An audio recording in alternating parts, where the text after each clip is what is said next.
Pemirsa, kita sekarang di sesi terakhir Zoom with Primus dengan tema milenial, fenomena milenial di investasi saham.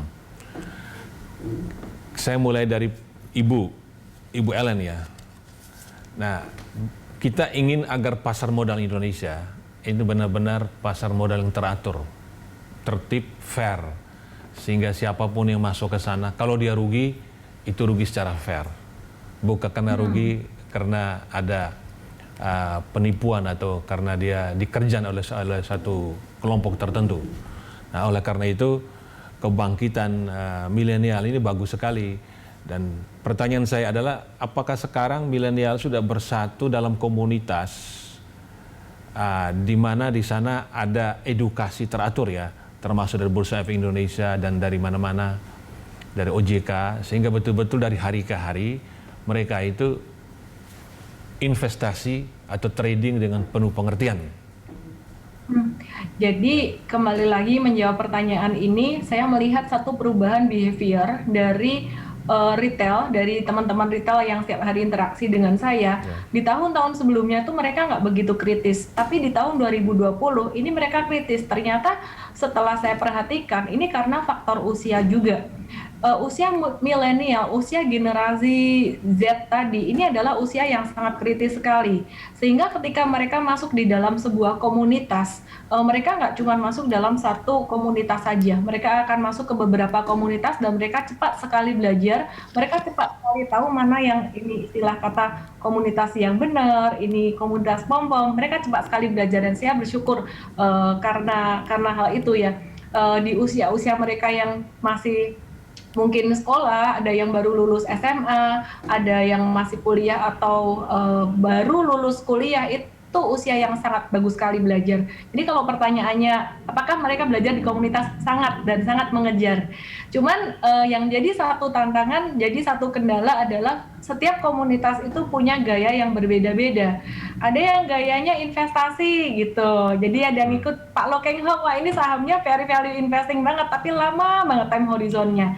Ada yang nggak sabar, terus kemudian beralih ke trading. Tradingnya terlalu cepat sekali, maunya ya itu tadi, jadi kena jebakan pump and dump, mau beli hari ini, nanti sore jual, untungnya ratusan juta, bisa buat beli Fortuner dipamerin kayak gitu. Siapa yang nggak suka sih gitu, nggak kepengen. Nah, ada juga yang sudah mulai menemukan ritmenya, aku nggak cocok terlalu panjang, aku ingin menikmati untuk jangka menengah beberapa bulan. Nah, kira-kira mereka udah mulai bisa ngerti itu.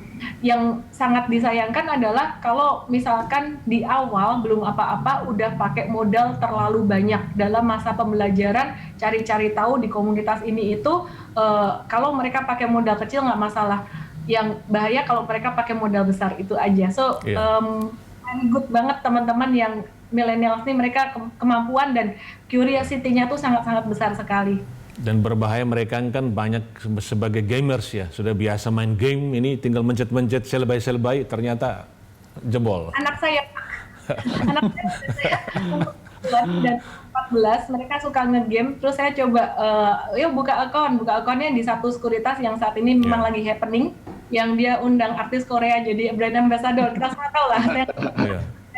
Dan itu sangat mudah sekali digunakan oleh anak saya. Jadi pertama saya nggak minta dia untuk belajar, pokoknya pencet aja kamu beli, kayak orang main game. Dan apa yang harus saya lakukan? Dia nanya, udah liatin pokoknya tiap hari, liatin dia merah atau hijau. Kalau kamu hijau biarin, kalau merah bilang mama. Udah gitu.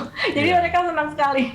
Iya, baik Bu. Itu dia. Iya, Pak Hamdi, tadi sudah bisa ditampilkan Pak? Saya sudah share, tapi belum kelihatan ya. Apa belum kelihatan ya? Di sana ada yang. Ya. Saya sudah share dari sini, Pak. Ya. Nah, sambil menunggu presentasi Anda, bisa direspons. Atau saya bisa, saya jelaskan saja. Ya, dijelaskan Pak. Jadi begini Pak, yang diharapkan adalah bagaimana Pak Hamdi bisa membantu milenial ini, mereka masuk ke sana, ke pasar saham ini, apapun juga teknikal ya, tetapi orientasinya harus lihat fundamental. Bagaimanapun juga at the end, ya kayak tadi, kayak ini saham di Amerika itu sudah jelas dia sunset ya, tetapi kok mau diangkat juga, ini bisa sudah sunset Pak. Orang beli saham kan lihat ke depan. Silakan Pak. Ya, Saya bagi beberapa tips ya Pak untuk investasi saham khususnya bagi pemula ya. Yang pertama adalah bahwa ya ini sesuai dengan judul artikel saya di beberapa hari yang lalu. Kita ini adalah investasi saham, jadi bukan main saham. Betul. Karena ya terminologi yang berada di pasar itu adalah main saham. Jadi seolah-olah ini cuma main-main, dan kalau main-main ya berarti nggak perlu persiapan yang matang. Padahal kita adalah investasi saham. Nah, investasi itu seperti Ellen katakan, itu perlu belajar dulu gitu. Jadi dokter harus belajar dulu gitu. Jadi investor juga demikian. Nah, kemudian tips yang kedua, investasi saham itu adalah investasi jangka panjang. Waktunya bisa 5 sampai 10 tahun yang akan datang. Jadi jangan dilihat beli hari ini besok sudah untung 20% gitu. Jadi nggak ada quick way to be rich, itu nggak ada gitu. Jadi untuk pemula memang di pasar itu ada dua kategori Pak Primus, ada investor dan ada trader. Tapi bagi pemula jangan sekali-sekali langsung jadi trader, karena pasti dikerjain oleh bandar gitu, karena ilmunya belum cukup. Jadi untuk pemula mulailah sebagai investor, dan investor itu harus jangka panjang. Jadi di investasi saat ini, kemudian baru dilihat 5 atau 10 tahun yang akan datang, itu baru kelihatan hasilnya. Karena dari riset kecil-kecil yang saya lakukan, setiap 5 tahun itu saham itu harganya pasti naik. Kurang-kurangnya bisa naik 30%, Pak. Jadi kalau saya bandingkan posisi akhir 2015 dibandingkan dengan akhir 2020, itu kan 5 tahun. Itu kenaikan harga itu sekitar 30%. Bahkan dulu pernah di tahun, saya lupa, 2000 sampai 2005 kalau tidak salah, itu naiknya sekitar 200%. Jadi memang melihatnya harus jangka panjang, bukan dilihat besok atau tahun depan, itu belum kelihatan. Nah, kemudian tips ketiga, Anda harus lakukan perencanaan keuangan dulu. Jadi kita punya gaji nih, kalau milenial udah punya gaji, dia harus keluarkan dulu sebagian gajinya untuk biaya hidup, sebagian untuk kebutuhan yang lain, kemudian sebagian untuk dana darurat dulu gitu. Nah, kalau ada sisa, inilah yang diinvestasikan gitu. Jadi investasi bukan dengan cara pinjaman online, kemudian apalagi uang pendidikan anak dicemplungkan ke saham, kemudian kalau sahamnya anjlok, terus mau bunuh diri gitu. Jadi saya pikir itu harus dilakukan dulu, perencanaan keuangan itu harus dilakukan. Anda memang harus menginvestasikan dana dingin istilahnya, atau idle fund, bukan dana yang diperlukan besok atau lusa. Nah, kemudian yang tips yang berikutnya, kenali dulu perusahaannya. Sebelum membeli saham, kita harus tahu perusahaan yang saham yang kita beli itu bisnisnya apa, produknya dipakai orang atau enggak gitu. Kalau kita sendiri nggak paham perusahaan itu bisnisnya apa, produknya apa, ya jangan beli. Berarti kita membeli kucing dalam karung, kita tidak paham apa bisnisnya, kemudian produknya apa. Kemudian tips berikutnya, kita lebih baik salah waktu atau salah harga dalam beli saham daripada salah saham gitu.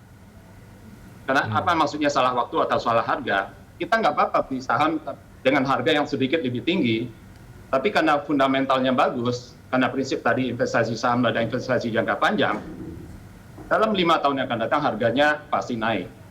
Besar kemungkinan akan naik, sepanjang fundamentalnya bagus. Nah, kemudian tips berikutnya, jangan menampung pisau jatuh. Ini istilahnya istilah pasar. Kita kalau menampung pisau jatuh, itu tangan kita bisa sobek. Artinya kalau saham itu sudah berkali-kali setiap hari ARB, tadi istilah Ellen, ARB itu adalah auto rejection bawah gitu. Jadi harganya sudah turun, tiap hari turun, itu jangan dibeli dulu gitu. Karena itu ibarat kita menampung pisau jatuh. Kita nggak tahu besok akan ARB lagi atau enggak gitu. Tunggu dulu harganya mantul, kemudian baru beli. Nah, kemudian prinsip berikutnya, jangan mengejar layang-layang putus. Jadi kalau saat suatu saham harganya naik terus, jangan diburu malah. Jangan-jangan Anda lagi dicoba masuk ke perangkapnya bandar nih. Dia saham itu harganya di pump, kemudian Anda kejar, itu namanya Anda mengejar layang-layang putus. Gitu dapat ya layang-layang putus jatuh ke bawah.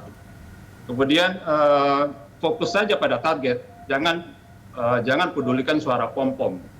atau suara siapalah, influencer, atau mau dia siapa kan, mau dia ustadz, mau dia artis, lakukan sendiri riset Anda gitu. Event analis pun itu hanya sebagai reference, sebagai acuan aja. Anda jangan gantungkan dengan rekomendasi analis, karena mereka juga manusia, belum tentu benar 100% gitu. Kembali ke diri Anda sendiri, yakinkan diri bahwa ini saya sudah lakukan riset, saya sudah pilih sahamnya, saya beli. Jadi yang lain itu hanya informasi tambahan gitu. Baik Pak. Jadi itu kurang lebih Ya. Pak Primus, Ya, Pak. tips-tips. Baik Pak, menarik Pak. Sekarang Pak Hasan Pak. Pak Primus. Bagaimana Bursa Efek Indonesia menciptakan pasar yang betul-betul transparan, informasinya merata, kemudian teratur, fair. Siapapun yang rugi selama ini ada, itu risiko dari investasi. Silakan Pak. Ya, terima kasih Pak Primus. Jadi selain tadi ya, kami betul-betul fokus kepada edukasi. Ya tentu kami juga punya perangkat pengaturan gitu ya, dari sisi pengaturan untuk menjaga agar pasar selalu teratur, wajar, dan bahkan efisien. Ada peraturan yang mengatur mekanisme perdagangan, di mana kami ingin memastikan setiap saat gitu ya, mekanisme penciptaan harga atau price discovery mechanism sedikit banyak dapat terus dilakukan secara efisien. Tapi kita tahu dari waktu ke waktu market penuh dengan informasi, rumors, dan sebagainya yang mungkin pada saat jangka pendek akan mempengaruhi keputusan investasi para investor. Tapi jangan lupa kami juga punya banyak ketentuan tentang keterbukaan informasi kepada publik. Jadi setiap ada rumors tertentu yang menyangkut pada prospek dan kinerja perusahaan tercatat, ini bursa akan serta-merta memintakan klarifikasi dan menyebarkan informasi ini kepada publik.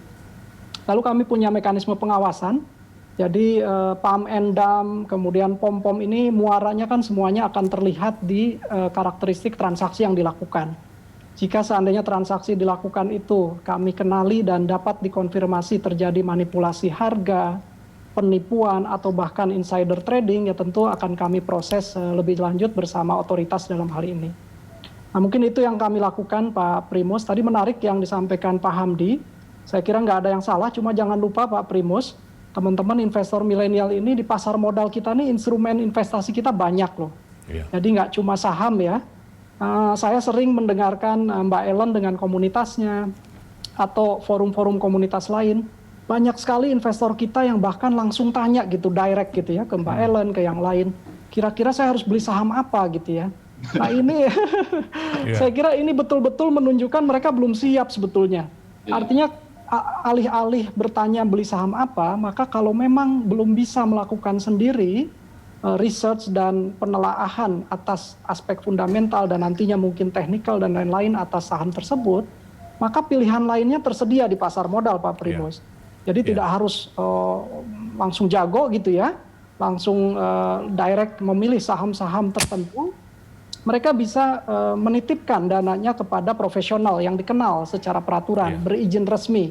Ada manajer investasi, ada penasehat investasi yang mungkin nanti akan mengarahkan mereka ke instrumen yang lain gitu ya, secara kolektif. Misalnya reksadana atau instrumen yang berbasis surat utang, yang notabene memang risikonya lebih rendah. Tapi Tentu tadi harapan seperti high Ibu return-nya, ekspektasinya harus dijaga gitu. Pak Hasan, tadi seperti Ibu Ellen mengatakan, anak-anak muda kan mereka kritis ya. Dan saya bergaul dengan beberapa milenial, mereka tanya pada saya, di mana ada kursus-kursus tentang investasi, karena sekarang kan bisa jarak jauh Pak. Jadi bisa Pak Hasan menjelaskan, kalau mereka mau belajar di mana? Misalnya sekolah menjadi manajer investasi, bisa online atau di mana? Sehingga mereka bisa belajar dari rumah, dari mana saja. Betul Pak Primus, jadi mungkin saya sama Pak Hamdi sedikit-sedikit Mbak Ellen nih ngiri nih sama generasi kita sekarang nih yang milenial ya Mbak Ellen, Pak Hamdi. Karena kalau dulu di zaman kami milenials itu susah sekali gitu nyari sarana investasi atau komunitas yang baik untuk belajar berinvestasi di pasar modal. Tapi sekarang sangat banyak Pak Primus, kami sendiri di Bursa memiliki institusi resmi sekolah pasar modal ya. Sekolah pasar modal. Dan ada level-levelnya, ada level 1, 2, 3. Pendaftarannya terbuka untuk umum, gratis pula, bisa diakses melalui website kita ya di www.idx.co.id. Anggota bursa kita tadi Mbak Ellen sebutkan gitu ya, banyak menyelenggarakan sekolah-sekolah pasar modal dan cara-cara berinvestasi yang saya kira juga sangat baik diikuti. Dan komunitas kita nih yang luar biasa. Banyak sekali komunitasnya, tentu tinggal dipilih mana yang sesuai dengan seleranya dan diyakinkan dulu bahwa komunitas itu positif, silahkan bergabung dan belajar bersama mereka gitu ya. Dengan tetap prinsipnya tadi yang Pak Hamdi sebutkan, saya setuju. Pada intinya keputusan terakhir itu jangan hanya tergantung semata-mata dari ajakan.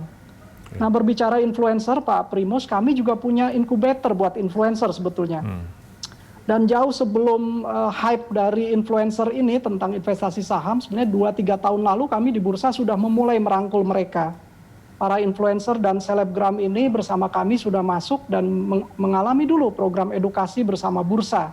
Sebelum kemudian mereka tampil dan mengajak berinvestasi dengan cara-cara yang positif kepada para followersnya terutama. Nah, fenomena yang kemarin terjadi juga kami tidak tinggal diam, jadi kami langsung juga mengajak berdiskusi mereka, meminta masukan dari mereka dan sekaligus mengarahkan mereka. Kalau kita cermati sekarang mungkin belakangan ini muncul ya, para influencer dengan follower yang luar biasa banyak, sudah sangat lebih baik gitu dalam menyampaikan ajakan untuk berinvestasi dan secara positif menyadarkan berinvestasi yang baik ini. Ya. Tinggal ini satu lagi Pak Hasan. Terus, Pak Primus. Tinggal satu Pak Hasan, melibatkan lebih masif media massa Pak. Siap Pak Primus, ini berita satu dan teman-teman ini luar biasa. Jadi kami minimal sebulan sekali sebetulnya punya temu wartawan bersama media ini. Kami betul-betul terbantu nih Pak Primus dan teman-teman media. Terima kasih banyak. Pemirsa, kita sudah mendengar pemaparan dari 3 narasumber kita yang intinya adalah milenial sudah banyak masuk di pasar modal Indonesia. Bahkan mereka menjadi pemain dominan di pasar modal Indonesia. Itu menyebabkan harga saham kita naik dan kemudian transaksi kita terus meningkat dari waktu ke waktu. Tetapi diingatkan oleh narasumber bahwa mereka masuk ke pasar modal harus dengan pengetahuan dan sarana untuk menjadi cerdas berinvestasi sudah tersedia. Bursa Efek Indonesia sudah mempunyai sekolah-sekolah, kursus-kursus secara gratis yang bisa diikuti secara online. Kemudian apapun yang mau dicari di saham, perhatikanlah fundamentalnya. Jangan hanya melihat gerak harga saham. Tadi ada yang menyebut tipsnya bahwa lebih baik kita beli salah harga daripada salah saham. Salah saham itu antara lain adalah kita membeli saham yang nggak punya prospek. Tapi kalau salah harga, tetapi saham itu mempunyai prospek yang bagus di masa depan, itu harganya akan naik berlipat ganda.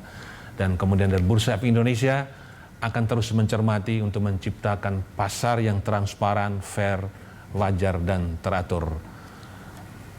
Kita terima kasih kepada narasumber kita, Pak Hasan Fauzi. Terima kasih, Pak. Terima kasih banyak, Pak Primus, Mbak Ellen, Pak Hamdi. Pak Hamdi Hasserbaini dan Ibu Ellen May. Terima kasih Pak Primus, Pak Hasan, Ellen. Pemirsa, demikianlah Zooming with Primus dengan topik fenomena milenial investasi saham. Terima kasih atas kebersamaan Anda. Sampai jumpa di Zooming with Primus berikutnya.